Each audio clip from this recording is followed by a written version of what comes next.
Wine and fling it up, wine and fling it up, fling it up, wine and fling it up, wine and fling it up. Every beat I dance. What's up, everyone? It's your girl, TheKyannaSimonee, and I am back on your screen, which means I am back with another video. And as you can tell by today's title, I am giving you guys some solo traveler trips, especially for LGBTQ Pride Month travelers, just in the month of June in general, because they're things that you need to be aware of. So you can take these tips outside of Pride Month and use them, because as a solo traveler, it's already dangerous enough, and as an LGBTQ plus traveler, you're facing twice the danger. So subscribe to my channel, turn on post notifications, and let's just hop right into the video with these 5 tips that I have for you guys to be safe as you travel this Pride season. The first tip that I have for you guys is be aware of your surroundings. It's always important to be aware of where you are at all times. So for me, it's very easy for me to remember where I have been and how to get back to that location.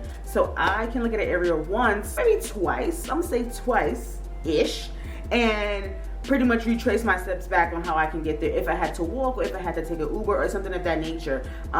I find that very helpful because I'm not a person that remembers street names really well, but I can remember surroundings and things that I've seen. I can remember buildings, probably I can remember like a particular bench or maybe a particular artwork, something that keeps me open, aware, alert to understanding like, hey, I've been here before, this is how I get back to this place, this is how I get back to that place. Even if it's not getting back to a certain place, even if you're already at your destination, be aware of your surroundings, whereas in the people that you are surrounding yourself with, not necessarily the people that you know, but the people that you don't know in that particular event. Be aware of your exits. You may never know what's going to happen in a particular place, and an exit is a good way to keep your eyes open. If something happens, oh, I gotta leave out of here, oh, I gotta leave out of here. Just be aware of that. Be aware if you hear people, you know, talking or chattering a little too loud, a little too aggressive. Sometimes that may result in a fight, and we don't want to get caught up in that. So you have to be aware of your surroundings at all times.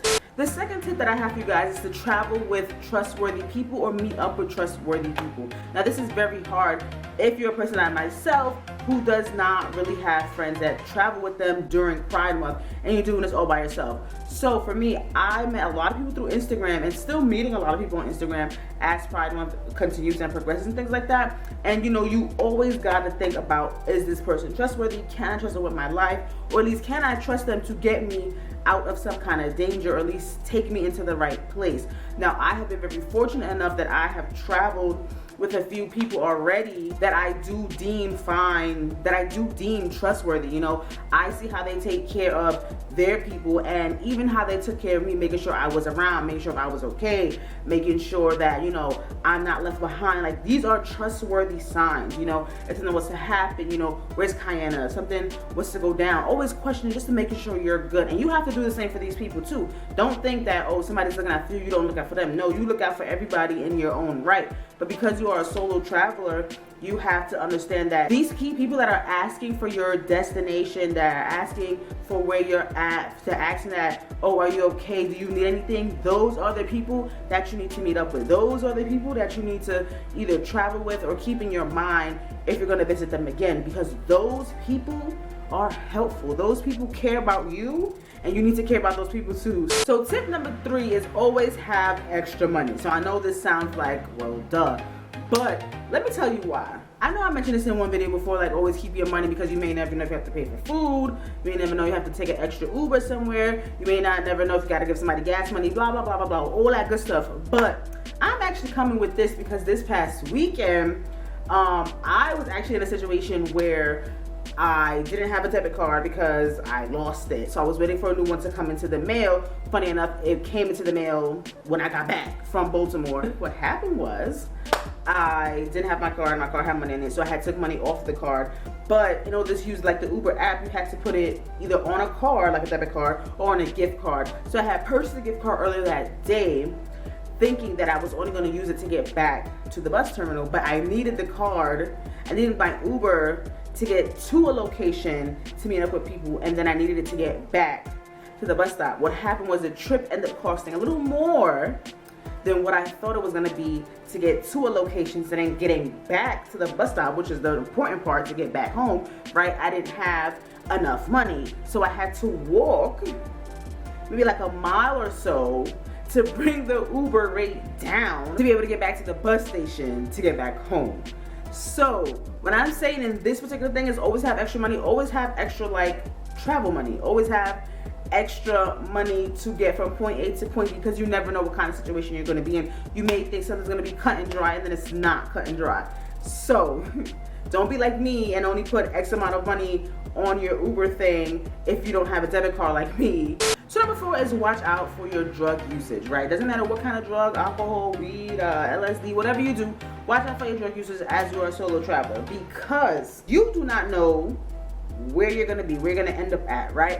As much as we like to get lit, turned up, whatever you want to call it, you're still on your own and you're still traveling by yourself, right? So you need to make sure that you are good to get from point A to point B. Do not rely on anybody else to get you anywhere. If they do, that is perfect, but always remember that you are on your own and you need to control what kind of substances you take in, the amount of the substances that you take in, to be cohesive enough to even communicate to somebody that you can get from point A to point B, or that you need to get at point A to get to point B, or whatever the case may be. Now, am I saying that you cannot use anything? No, I'm just saying make sure you are aware of what you are using and your intake of how much you are using. Sometimes people prey on solo travelers, and you have to be aware of that. Sometimes if you're walking down the street by yourself and you're already intoxicated or not in your right mind, somebody could really prey on that and prey on you, and you don't want that to happen. So I'm not saying don't turn up.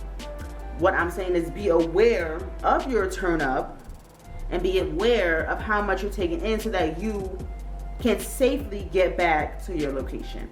And the 5th and last tip that I have for you guys is to just be safe and know your limits. Yes, we all want to do everything. Yes, we all want to be in the moment. Yes, some of us experience FOMO, aka me. You got to know your limits. You got to know what you want to do or what you don't want to do. You can't let anybody talk you in or out of anything that you don't want. If anything, you need people in your corner that are going to support what you're going to do, as long as it's safe enough, right? So for me, what I've learned about solo traveling thus far is that I can make decisions I want to make based for me, and somebody can either support it and say, okay, that's great, or somebody can either not support it and be like, you know what, I don't think that's a good idea, but I'm expressing that to you, but if you still want to go ahead and do it, you go ahead and do it. So you need to know your limits, and you need to just be safe 100%, because not every place you enter, not every place you go to is safe for either solo, travel and LGBTQ people. So you need to know where you're gonna go that's safe for that. In this Pride season for me, yeah, I've been traveling to different cities for Pride, but not all the cities are deemed safe. So after like Pride is over for me, I believe I mentioned this in another video, maybe one of my Instagram posts, I mentioned how I start to take off a lot of my Pride gear, my rainbow gear, simply because I don't want to make myself an unnecessary target. And it's crazy we live in a world like that, but I'm not ignorant to that fact of, okay, once the Pride parade is over, once the Pride party is over, you kind of have to demask yourself almost, and it's kind of sad actually, but I'm not trying to die. So as much as I love wearing some rainbow things, and as much as I love being out there and stuff like that, I don't want to die. So just be safe, know where you are, know your limits, and you'll be fine this Pride season. So that's all I have for you guys today. I hope you guys enjoyed this video. I hope you guys understand that this is just some tips to make your solo travel a little bit easier, and some tips to make your Pride travel a little bit easier. Not every Pride is the same, not every location is the same, and people are different in every city that you go to. And I've already been to 3 cities thus far, and I can tell you right now, each city has been drastically different in terms of people, in terms of Pride, in terms of the violence, in terms of the non-violence and the peacefulness. So just be aware of that. Subscribe to my channel, turn on post notifications. I got new people here, so much love to you guys. Thank you for subscribing to the channel. Leave a comment down below telling me your friendliest city that you've been to in terms of Pride. Follow me on all my social medias at TheKyannaSimonee. They're right here on this little bar, and I will see you guys in the next one. Bye.